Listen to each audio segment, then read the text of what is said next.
Think of the example of a man who is a porter,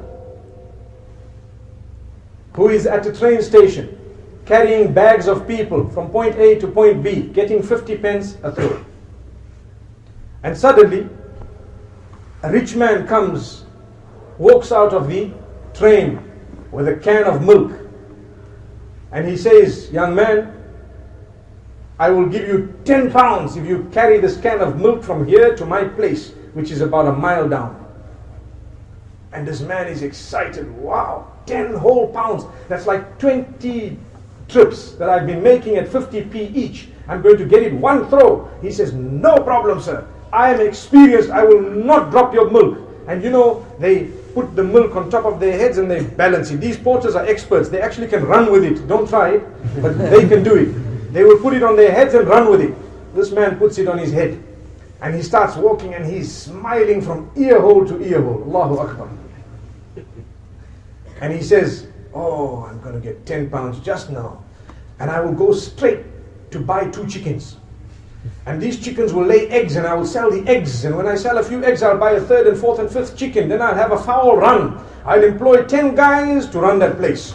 Then I will buy more chickens and I will sell eggs and chickens, and I will slaughter chickens and open a little abattoir, and I will be able to get those chickens across to the butchers. Then he says, after that I'm going to buy sheep. And then I'll buy a little farm, and on that farm we'll have so many sheep, and I'll sell a little sheep as well as slaughtering them and providing the butchers with halal mutton. Then he says, thereafter I'll buy cows. Wow, look at him. 10 pounds. He's talking. Just 10 pounds. But this is forward thinking, beautiful thinking. It's really good. He's got a plan. Wallahi, he's got a good dream. He's not planning haram. He's planning something good for his future.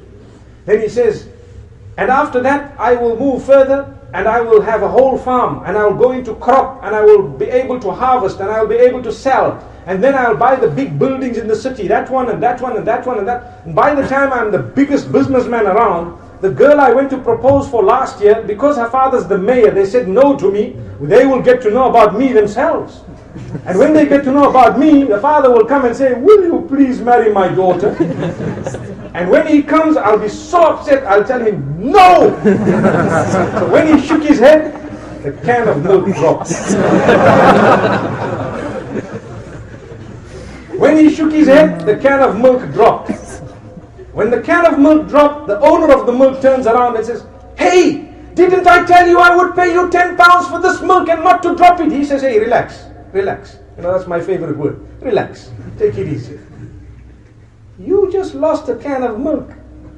I lost my chickens and my eggs and my sheep and my cows and my farms and my buildings, and 600 people lost their jobs. And at the same time, I lost my marriage and my whole life is gone, so just keep quiet, okay? What's the moral of that? The moral of it is, one small distraction in your life can shatter your dreams, my brothers, my sisters.